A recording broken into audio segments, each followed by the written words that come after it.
que agora a gente tem que falar sobre o verdadeiro capitão do Inter, Edenilson, né? Que agora Super vai vestir Ed. amarelo. Não. Esse Esqueci. perninha. Não, Super Perninha Ed. mascaradinho. Aproveitando aí, ó, botar o Eduardo Santana, acho que é o único fã do Edenilson desde o começo. Acho que ele nunca criticou o Edenilson. Ele pergunta: ficaram felizes com a convocação do Ed para a seleção brasileira? Já temos imagens do Edenilson Imagens. Imagens, né, comandante Hamilton? Já temos imagens dele lá com o pessoal da seleção. E aí, Lorenzo, o que tu tem a falar sobre a convocação do Edenilson? Lembrando que ele só foi convocado porque lá tem a questão dos europeus de não liberar seus atletas pela questão da pandemia. Fique bem claro isso. Ele não foi convocado porque ele é o melhor meia do Brasil, mas quero saber a tua opinião sobre isso.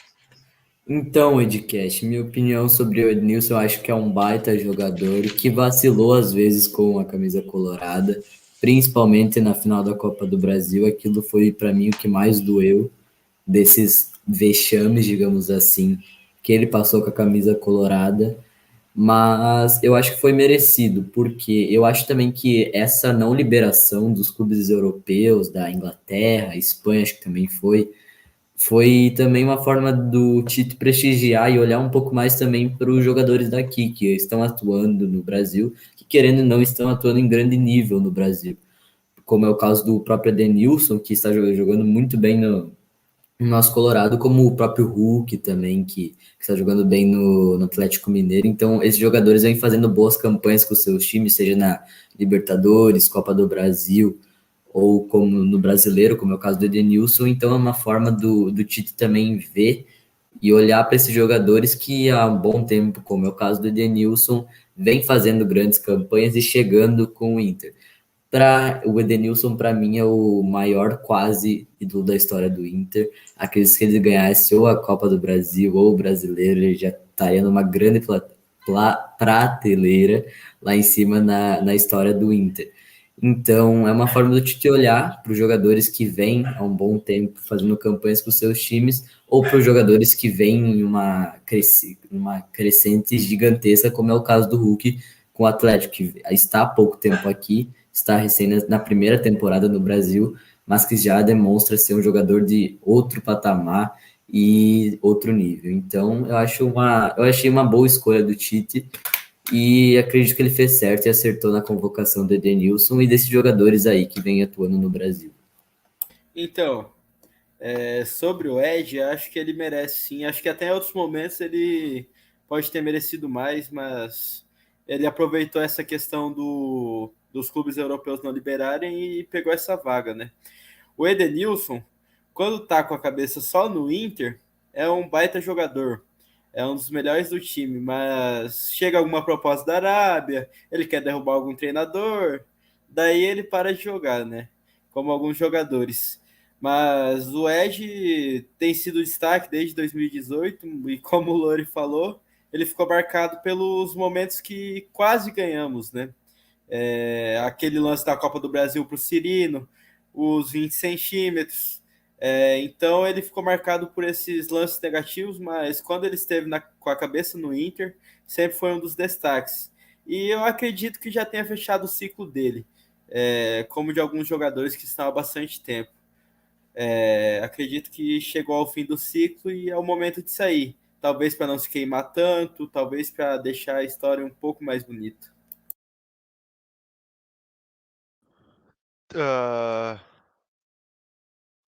Pessoal, estão me ouvindo? Pode falar. Sobre o Ed, eu também acho que cara, não sou grande fã, vou admitir para vocês. Acho que ele joga um futebol. Eu acho que ele não é um jogador de esquema de futebol moderno, certo? Apesar de às vezes parecer que sim, mas as características dele não são normalmente. Muita bola atrasada, demora muito nos passes, não é algo que me agrada. Porém, que ele é uma peça importante do Inter, isso é inegável. E principalmente quando ele quer, né? Super Ed. Tem que querer o Super Ed. Muitas vezes jogando no Internacional ele não quer. E isso que me preocupa um pouquinho.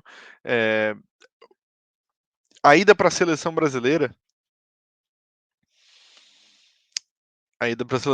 Eu acho que pode ser preocupante pra gente. Daí. Acontecer que nem o Galhardo, ficar com a cabeça lá. Cara, Ou pela questão, já que ele tem uma multa de 3 milhões de dólares, que é uma multa baixa, a tua preocupação também é nesse sentido de aquela saída?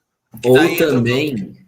Aí é porque aí entra o que o Sérgio falou aqui no comentário, só deixa eu puxar aqui, que é esse aqui, ó. Coloca quem no lugar dele? Já que se ele vai para a seleção, joga bem, essa multa baixa, quem seria o substituto? Olha só, é o que eu falo sempre. 3 milhões pelo Edenilson, eu acho que o Inter teria que vender. Não, tipo, opcionalmente. 3 milhões pelo Edenilson, tipo assim, não tem opção. Não tem opção, né? Claro. Chega a multa, já era. Vamos tirar isso da cabeça. Vamos dizer que estava normal o contrato antigo. Chegava a 3 milhões de dólares ou euros pelo Edenilson, eu acho que teria que vender, porque o Inter nunca mais vai fazer essa grana com um jogador dessa idade, dessa função. Tá? Primeira coisa. Segundo, não tem no Inter, e quando eu encho o saco da base, quando eu falo mal da base do Inter, é isso. O Inter não tem um jogador para função. O Inter não tem jogador para essa função. Assim, é assustador. O Inter, a base do Inter, ela parou no tempo. E é isso que me preocupa. Porque nos outros times as renovações acontecem. O Santos joga com um guri de 17 anos. E aparentemente não tem problema. Se isso acontece no Inter, ele é malhado. Isso é a minha opinião. Eu venderia eu me preocupa o Edenilson para a seleção, porque ficar com a cabeça na seleção e ser vendido. Por quê? Apesar de eu achar 3 milhões pelo Edenilson um baita negócio, hoje em dia, eu também não vejo quem substituir ele. Cara, eu tenho um ponto também em relação a isso aqui, é o contrário do Matheus. Como eu também concordo com a opinião dele, isso aconteceu recentemente com o próprio Galhardo. Você aqui no concorda Inter. ou não concorda? Não, eu concordo com a opinião Discorda, dele, cara? mas eu também tenho uma outra vertente também de pensamento. Meteu o casão, 50% concordo, 60% discordo. É o seguinte, tipo, E o Corinthians, né, meu? no Torino, quando eu jogava no Torino, né, meu? Daí, imbatível, né, meu? eu concordo com o Matheus, porque isso aconteceu recentemente até com o Galhardo aqui no Inter, mas também tem um outro ponto de vista que é o seguinte, ele tendo contato com outros jogadores que até mesmo são vencedores, como é o caso do Gabigol no Flamengo, no Everton Ribeiro, que eu acho que também foi convocado do Flamengo, isso possa dar uma oxigenada no pensamento dele.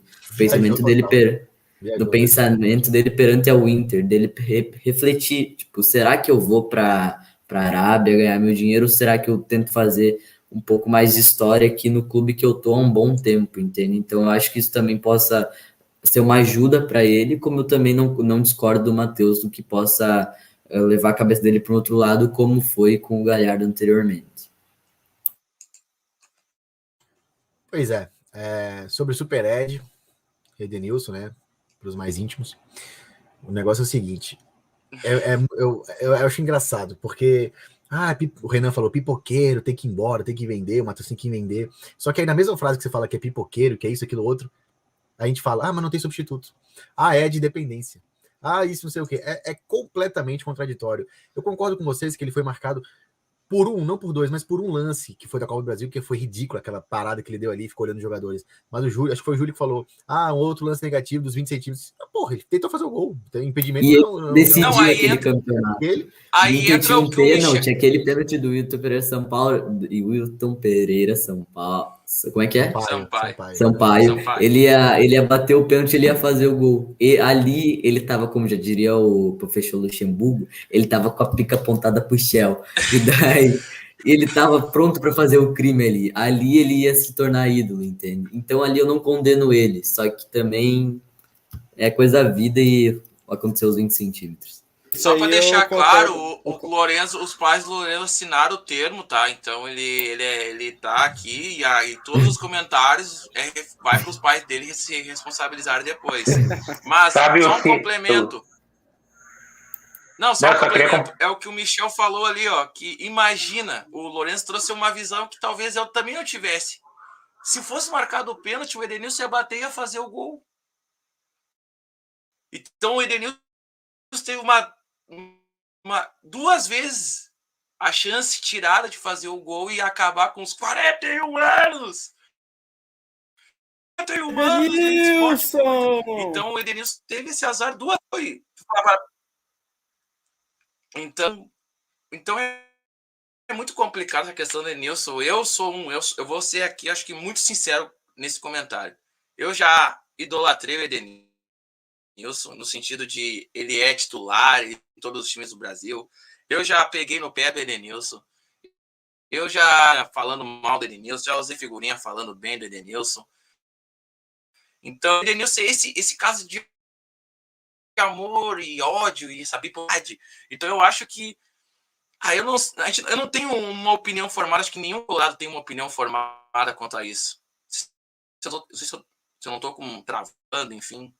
Talvez a minha internet deu uma oscilada agora. Mas, enfim. Tá travando um pouquinho. É isso. Então, acho que a questão do Edenilson, ele mereceu a convocação. Ele mereceu a convocação, ele mereceu. Assim como ele também merece ser titular do Inter, porque ele é talvez o melhor jogador do Inter hoje, tirando o Tyson.